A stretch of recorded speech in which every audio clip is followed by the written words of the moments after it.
ಭಾಗ್ಯಲಕ್ಷ್ಮಿ ಇವತ್ತಿನ ಸಂಚಿಕೆಯಲ್ಲಿ ಆದಿ ಅವನಾಗೆ ಮಾತಾಡ್ತಿರ್ತಾನೆ. ಏನಾದಿ ನಿಮ್ಮ ಜೀವನ ಈ ಥರ ಆಯ್ತಲ್ಲ, ಹಾಗಿರುತ್ತೆ ಹೀಗಿರುತ್ತೆ ಅಂತ ಅಂದ್ಕೊಂಡಿದ್ದೆ. ಆದರೆ ನಾನು ಅಂದ್ಕೊಂಡಂಗೆ ಭಾಗ್ಯವ್ರನ್ನ ಮದುವೆ ಆಗಿದ್ದರೆ ಭಾಗ್ಯನವರು ಈಗ ನಮ್ಮ ಮನೇಲಿ ಇರ್ತಿದ್ರು, ನನ್ನ ಜೊತೆ ಇರ್ತಿದ್ರು. ಆದರೆ ಹೀಗೆಲ್ಲ ಆಯ್ತಲ್ಲ ಅಂತ ಅವನು ಗೇಟ್ ಹತ್ರ ನೋಡುವಾಗ ಭಾಗ್ಯ ಇರ್ತಾಳೆ. ಏನು ಭಾಗ್ಯ ಇಲ್ಲಿದ್ದಾರಲ್ಲ, ಇದೇ ನನ್ನ ಕನಸ ಅಂದಾಗ ಭಾಗ್ಯ ಇದ್ದವಳು ಹೇಳ್ತಾಳೆ, ಇಲ್ಲ ಆದಿಯವರೇ, ಇದು ಕನಸಲ್ಲ, ನಾನೇ ಬಂದಿದ್ದೀನಿ, ನಾನು ನಿಮ್ಮ ಜೊತೆ ಸ್ವಲ್ಪ ಮಾತಾಡಬೇಕು, ಕೆಳಗೆ ಬರ್ತೀರಾ ಅಂತ ಹೇಳ್ತಾರೆ. ಈ ಕಡೆ ತನ್ವಿ ಅಮ್ಮ ಎಲ್ಲೋದ್ರು ಅಂತ ಹುಡ್ಕೊಂಡು ಬರುವಾಗ ತಾಂಡವ್ ಕೆಳಗಿಂದ ಬರ್ತಿರ್ತಾನೆ. ಪಪ್ಪ ಯಾಕಿಷ್ಟು ಟೆನ್ಷನಲ್ಲಿದ್ದೀರಾ ಅಂತ ಕೇಳ್ತಾರೆ. ಇಲ್ಲ ಮಗಳೇ, 2 ದಿನದಿಂದ ಆಸ್ಪತ್ರೆಯಲ್ಲೇ ಇದ್ನಲ್ಲ, ಹಾಗಾಗಿ ಫ್ರೆಶ್ ಏರ್ ತಗೊಳ್ಳೋಣ ಅಂತ ಹೊರಗೆ ಹೋಗಿದ್ದೆ. ನಿಮ್ಮ ಅಮ್ಮನೆಲ್ಲರೂ ನೋಡಿದ್ಯಾ ಅಂತ ಕೇಳ್ತಾರೆ. ಇಲ್ಲ ಪಪ್ಪ, ನಾನು ಅವ್ರನ್ನೇ ಹುಡ್ಕೊಂಡು ಬಂದೆ, ಮೋಸ್ಟ್ಲಿ ಟೆರೆಸ್ ಮೇಲೆ ಇರಬೇಕು, ನಾನು ಹುಡುಕ್ತೀನಿ ಅಂತ ತನ್ಮಯ್ ಹೋಗ್ತಾಳೆ. ಈ ಕಡೆ ಭಾಗ್ಯ ಬಂದು, ಯಾಕೆ ಆದಿಯವರೇ ನೀವು ಈ ಥರ ಮಾಡಿದ್ರಿ, ನಮ್ಮ ಮಾವಂಗೆ ಹುಷಾರಿರಲಿಲ್ಲ, ನೀವು ಆಸ್ಪತ್ರೆಗೆ ಬರ್ತೀರಾ ಅಂತ ಅಂದ್ಕೊಂಡಿದ್ದೆ, ಆದರೆ ನೀವು ಬರಲೇ ಇಲ್ಲಲ್ಲ, ನನಗೆ ತುಂಬ ಬೇಜಾರಾಯಿತು ಅಂತ ಹೇಳ್ತಾರೆ. ಇಲ್ಲ, ನಾನು ಆಸ್ಪತ್ರೆಗೆ ಬಂದೆ, ಆದರೆ ಒಳಗೆ ಬರೋಕ್ಕಾಗಲಿಲ್ಲ, ಅದು ಬಿಡಿ, ಮತ್ತೇನು ಬಂದಿದ್ದ ವಿಚಾರ ಅಂದಾಗ, ನಾನು ಇನ್ನೊಂದು ಪ್ರಶ್ನೆ ಕೇಳ್ತೀನಿ, ನೇರವಾಗಿ ಉತ್ತರ ಹೇಳ್ತೀರಾ ಅಂತ ಭಾಗ್ಯ ಕೇಳ್ತಾಳೆ. ಹೇಳಿ ಭಾಗ್ಯವರೇ ಅಂದಾಗ, ನಾನು ಯಾವಾಗಲೂ ನಿಮ್ಮ ಮುಖದಲ್ಲಿ ತುಂಬ ಖುಷಿನೇ ಕಾಣ್ತಾ ಇದ್ದೆ, ಆದರೆ ಇಷ್ಟು ಬೇಜಾರಲ್ಲಿದ್ದೀರಲ್ಲ, ಯಾಕೆ ಆದಿಯವರೇ ಅಂತ ಹೇಳ್ತಾರೆ. ಆದರೆ ಆದಿ ಏನು ಮಾತಾಡಲ್ಲ. ಇರಲಿ, ನಿಮ್ಮ ಆಸೆಯಂತೆ ನಾನು ತಾಂಡವ್ರನ್ನ ಮದುವೆ ಆಗ್ತಿದ್ದೀನಿ, ಆ ಮದುವೆಗೆ ನೀವು ಬರಲೇಬೇಕು, ಯಾಕಂದರೆ ನನ್ನ ಸಂತೋಷನೇ ನೀವು ಬಯಸೋರಲ್ಲ. ಹಾಗಾಗಿ ತನ್ವಿನ ಯಾವಾಗಲೂ ನಿಮ್ಮ ಮಗಳು ಅಂತ ಹೇಳ್ತಾ ಇದ್ರಿ, ಆದರೆ ಮಗಳನ್ನ ನಿಮಗೊಂದು ಕನ್ವಿನ್ಸ್ ಮಾಡೋಕ್ಕಾಗಲಿಲ್ವಾ, ನನಗೆಲ್ಲ ಗೊತ್ತಾಯಿತು ಆದಿಯವರೇ, ತನ್ವಿ ಹೇಳಿದ್ದು.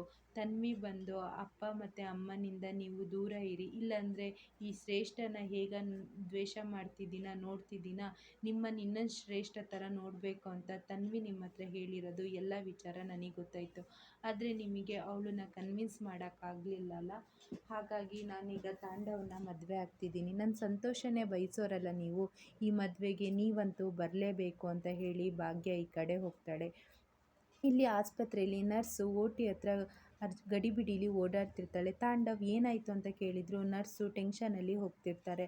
ಅಷ್ಟೊತ್ತಿಗೆ ಡಾಕ್ಟ್ರು ಬರ್ತಾರೆ. ತಾಂಡವ್ ಏನಾಯಿತು ಡಾಕ್ಟ್ರೆ, ಯಾಕೆ ಅಪ್ಪ ಹುಷಾರಾಗಿದ್ದಾರಾ ಅಂತ ಕೇಳ್ತಾರೆ. ಇಲ್ಲ, ನಿಮ್ಮ ಅಪ್ಪ ಆರೋಗ್ಯದಲ್ಲಿ ಮತ್ತೆ ಏರುಪೇರು ಆಗಿದೆ ಅಂತ. ಹೌದಾ, ಏನಾಯಿತು ಅಂದಾಗ, ಏನೋ ಅವರಿಗೆ ತುಂಬ ಯಾವುದೋ ಭಯ ಕಾಣಿಸ್ತಾ ಇದೆ ಅಂತ ಹೇಳ್ತಾರೆ. ಅಷ್ಟೊತ್ತಿಗೆ ಕುಸುಮ ಇದ್ದಾಳೆ. ತಾಂಡವ್, ಏನು ಮಾಡಿದ್ಯಾ ನೀನೇ ಹೇಳು, ನೀನೇನೋ ಹೆದರ್ಸಿದ್ಯಾ ನಿಮ್ಮ ಅಪ್ಪನಿಗೆ, ಹೇಳು ಅಂದಾಗ, ಇಲ್ಲ ಅಮ್ಮ, ನಾನೇನು ಮಾಡಿಲ್ಲ ಅಂದಾಗ ಭಾಗ್ಯ, ಇಲ್ಲ ಅತ್ತೆ, ತಾಂಡವರು ಏನೂ ಮಾಡಿಲ್ಲ, ಭಾಗ್ಯ ನನ್ನಿಂದ ಕಾರಣ, ಮಾವ ಈ ಥರ ಆಗೋಕ್ಕೆ ನಾನು ಕಾರಣ. ನೋಡಿ ಡಾಕ್ಟ್ರೆ, ನಾನು ನಮ್ಮ ಮಾವನ ಹತ್ರ 1 ನಿಮಿಷ ಮಾತಾಡ್ತೀನಿ, ಅವರು ಸರಿ ಆಗ್ತಾರೆ ಅಂದಾಗ, ಇಲ್ಲ ಅಮ್ಮ, ಈಗೇನಾದ್ರು ನೀನು ಮಾತಾಡಿದರೆ ಅವ್ರ ಆರೋಗ್ಯಕ್ಕೆ ಕಂಟಕ ಆಗುತ್ತೆ ಅಂದಾಗ ಕುಸುಮ ಹೇಳ್ತಾರೆ. ಇಲ್ಲ, ಇವಳು ಮಾತಾಡಿದರೆ ಎಲ್ಲ ಸರಿಯಾಗುತ್ತೆ ಡಾಕ್ಟ್ರೆ ಅಂದಾಗ, ಸರಿ ಬನ್ನಿ ಅಂತ ಹೇಳ್ತಾರೆ. ಈ ಕಡೆ ಭಾಗ್ಯ ಬಂದು, ಮಾವ ಯಾಕೆ ಟೆನ್ಷನಲ್ಲಿದ್ದೀರಾ, ನೀವು ಒಂದು ಸೊಸೆ ಚೆನ್ನಾಗಿರಲಿ ಅಂತ ಬಯಸೋರು, ನನಗೆಲ್ಲ ಅರ್ಥ ಆಗುತ್ತೆ, ನಿಮಗೆ ನಾನು ಮಾತು ಕೊಡ್ತೀನಿ, ನೀವು ಆಸೆ ಪಟ್ಟಂಗೆ ನಾನು ತಾಂಡವನ್ನ ಮರುಮಾಂಗಲ್ಯ ಮಾಡ್ಕೊಳ್ತೀನಿ, ಅವ್ರನ್ನ ಮದುವೆ ಆಗ್ತೀನಿ ಅಂತ ಹೇಳ್ತಾರೆ. ಅಷ್ಟೊತ್ತಿಗೆ ಅವನು ಸಮಾಧಾನ ಆಗಿ, ತುಂಬ ಉಪಕಾರ ಆಯಿತು ಮಗಳೇ, ನಂಗೆ ತುಂಬ ಸಂತೋಷ ಆಗ್ತಿದೆ ಅಂತ ಹೇಳ್ತಾರೆ. ಈ ಕಡೆ ಕಿಶನ್ ಮತ್ತು ಪೂಜಾ, ಭಾವ ನೀವು ಹಿಂಗೆ ಮಾಡಬಾರ್ದಾಗಿತ್ತು ನೋಡಿ, ಈಗ ಅಕ್ಕ ತಾಂಡವನ ಮದುವೆ ಆಗೋಕ್ಕೆ ಒಪ್ಪಿದ್ದಾಳೆ, ಅಕ್ಕ ಏನಾದ್ರು ತಾಂಡವನ ಮದುವೆ ಆದರೆ ಅಕ್ಕನ ಜೀವನನೇ ಹಾಳಾಗುತ್ತೆ. ಹೌದು ಅಣ್ಣ, ಇದು ಹೇಗಾದ್ರು ನೀನು ತಡಿ ಅಣ್ಣ ಅಂತ ಹೇಳ್ತಾನೆ ಕಿಶನ್. ಇಲ್ಲ, ಯಾರ್ಯಾರ ಋಣ ಎಲ್ಲೆಲ್ಲಿದೆಯೋ ಅಲ್ಲೇ ಇರುತ್ತೆ, ನೀವಿಬ್ಬರು ಇದ್ರ ಬಗ್ಗೆ ಯೋಚನೆ ಮಾಡಬೇಡಿ ಅಂತ ಆದಿ ಹೇಳ್ತಾರೆ. ಈ ಕಡೆ ಧರ್ಮ ಅವ್ರನ್ನ ಮನೆಗೆ ಕರ್ಕೊಂಬರುವಾಗ ಎಡುತ್ತಾನೆ. ಅಷ್ಟೊತ್ತಿಗೆ ಕುಸುಮ ಇದ್ದವಳು, ಮೆಲ್ಲ ಕಣ್ರಿ, ನಿಧಾನ ಅಂತ ಹೇಳ್ತಾರೆ. ಅಪ್ಪ ಯಾಕೆ ಎಡವಿದ್ರಿ, ನಿಧಾನ ಅಂತ ತಾಂಡವ್ ಹೇಳಿದಾಗ ಕುಸುಮ ಮನಸ್ಸಲ್ಲೇ, ನಿನ್ನನ್ನು ನಂಬೆ ಇವರು ಎಡವಿದ್ದಾರೆ ಅಂದಾಗ ತಾಂಡವ್ ಹೇಳ್ತಾನೆ, ಗೊತ್ತಮ್ಮ, ನಿನಗೆ ತುಂಬ ಉರಿತಿದೆ ಅಂತ ನಂಗೆ ಚೆನ್ನಾಗಿ ಗೊತ್ತುಂಟು, ಉರ್ಕೋ, ನೀನನ್ನು ಈ ಥರ ನೋಡೋಕ್ಕೆ ತುಂಬ ಖುಷಿ ಆಗ್ತಿದೆ ಅಂತ ಹೇಳ್ತಾರೆ. ಅಷ್ಟೊತ್ತಿಗೆ ಭಾಗ್ಯ ಇದ್ದವಳು, ಮಾವ ನಿಮಗೆ ಕುಡಿಯೋಕ್ಕೆ ನೀರು ತರಲ್ಲ, ಬೇಡ ಮಗಳೇ, ನನಗೆ ನೀರು ಬೇಡ, ನೀನು ತಾಂಡವನ ಮತ್ತೆ ಮದುವೆ ಆಗೋಕ್ಕೆ ಒಪ್ಕೊಂಡಿದ್ಯಲ್ಲ, ನನಗೆ ತುಂಬ ಖುಷಿ ಆಗ್ತಾ ಉಂಟು ಅಂತ ಹೇಳ್ತಾ ಇದ್ದಾರೆ.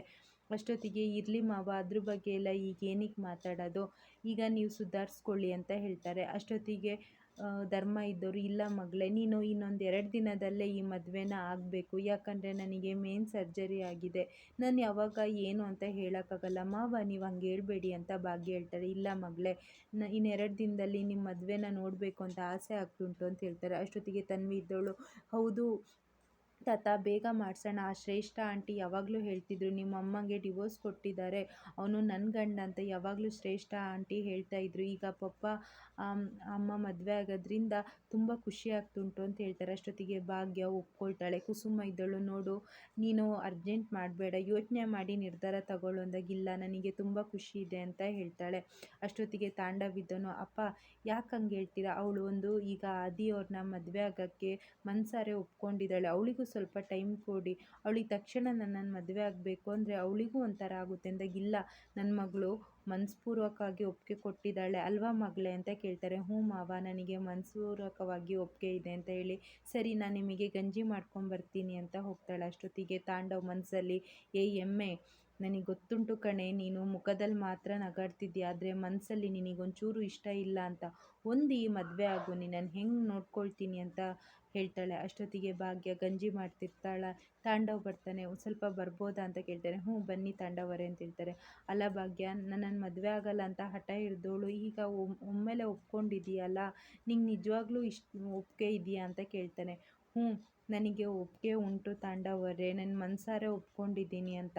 ಅಲ್ಲ ಭಾಗ್ಯ, ನನಗೆ ಈ ಮದುವೆ ಇಷ್ಟ ಇಲ್ಲ ಅಂತ ಹಠ ಮಾಡಿ ಕೂತೋಳಲ್ವ ನೀನು, ಇಲ್ಲ ಒಬ್ರೊಬ್ರು ಮುಖವಾಡ ಕಳಿಸ್ಬೇಕು ಅಂದರೆ ಒಂದೊಂದು ಮಾಡಬೇಕು, ಏನು ಹೇಳಿದೆ ಭಾಗ್ಯ ಅಂತ ಏನೂ ಇಲ್ಲ, ಎಲ್ಲ ಗೊತ್ತಾಗುತ್ತೆ, ನಾನು ಮನಸಾರನೇ ಈ ಮದುವೆಗೆ ಒಪ್ಕೊಂಡಿದ್ದೀನಿ ಅಂತ ಹೇಳ್ತಾರೆ. ಅಷ್ಟೊತ್ತಿಗೆ ತಾಂಡವಿದ್ದನು, ಅಂತೂ ಇಂತೂ ಕುರಿ ಹಳ್ಳಕ್ಕೆ ಬಿದ್ದಿದೆ, ಇನ್ನೇನಿದ್ರು ನಾನು ಹೆಂಗೆ ಆಡಿಸ್ತೀನ ಹಾಗೆ ನೀನು ಆಡಬೇಕಾಗುತ್ತೆ ಅಂತ ಹೇಳ್ತಾರೆ. ಅಷ್ಟೊತ್ತಿಗೆ ಕಡೆ ಇದನ್ನು ಹೋಗಿ ಮಾವನಿಗೆ ಕೊಡಿ ಅಂತ ಹೇಳ್ತಾಳೆ. ಈ ಕಡೆ ಕುಸುಮ ಕಾಮತ್ ಅವರಿಗೆ ಫೋನ್ ಮಾಡಿ ಧರ್ಮ ಅವರಿಗೆ ಈ ಥರ ಎಲ್ಲ ಆಗಿದ್ದು ವಿಚಾರ ಹೇಳ್ತಾರೆ. ಏನು ಹೇಳ್ತಿದ್ದೀರಾ ಕುಸುಮ ಅವರೇ, ಇದು ಆದಿಗೆ ಗೊತ್ತಾ ಅಂತ ಕೇಳ್ತಾರೆ. ಆದಿ ಬಂದಿದ್ನ ಅಂದಾಗ, ಇಲ್ಲ ಆದಿ ಬರಲೇ ಇಲ್ಲ, ಅವನಿಗೆ ತುಂಬ ಬೇಜಾರಾಗಿರ್ಬೋದೇನೋ, ಅದಕ್ಕೆ ಫ್ರೆಂಡು ಬರಲಿಲ್ಲ, ಅದು ಒಂದು ಕಡೆ. ಆದರೆ ಈಗ ನೋಡಿದರೆ ಭಾಗ್ಯ ನಮ್ಮ ಮನೆಯವರಿಗೆ ಮಾತು ಕೊಟ್ಟಿದ್ದಾಳೆ ಅಂತ ತಾಂಡವನ ಮದುವೆ ಆಗೋಕ್ಕೆ ಒಪ್ಕೊಂಡಿದ್ದಾಳೆ. ಏನು ಹೇಳ್ತಿದ್ದೀರಾ, ಇದೆಲ್ಲ ಆಗೋಕ್ಕೆ ಕಾರಣ ಈ ಆದಿಯಿಂದ, ಆದಿ ಮದುವೆ ಆಗಲ್ಲ ಅಂತ ಹೇಳಿದ್ದಕ್ಕೆ ಇಷ್ಟೆಲ್ಲ ಆಗಿದೆ, ನಾನು ಆದಿ ಹತ್ರ ಮಾತಾಡಿ ನಿಮಗೆ ಮತ್ತೆ ಫೋನ್ ಮಾಡ್ತೀನಿ ಅಂತ ಕಾಮತ್ ಅವರು ಫೋನ್ನ ಕಟ್ ಮಾಡ್ತಾರೆ. ಈ ಕಡೆ ಆದಿ ಅಂತ ಕರೀತಾರೆ. ಅಷ್ಟೊತ್ತಿಗೆ ಕಿಶೋರ್ ಮತ್ತು ಆದಿ ಕೆಳಗೆ ಬಂದು, ಏನಪ್ಪ ಏನಾಯಿತು ಅಂತ ಏನು ಅಂತ ಕೇಳ್ತಿದ್ದೀಯಲ್ಲ, ಈಗ ನೋಡು ನೀನು ಮದುವೆ ಆಗಲ್ಲ ಅಂತ ಹೇಳಿದ್ದಕ್ಕೆ ಭಾಗ್ಯನ ತಾಂಡವನ ಮದುವೆ ಆಗೋಕ್ಕೆ ಒಪ್ಕೊಂಡಿದ್ದಾಳೆ, ಇದು ನಿನಗೆ ಗೊತ್ತುಂಟಾ ಅಂತ ಹೇಳ್ತಾರೆ.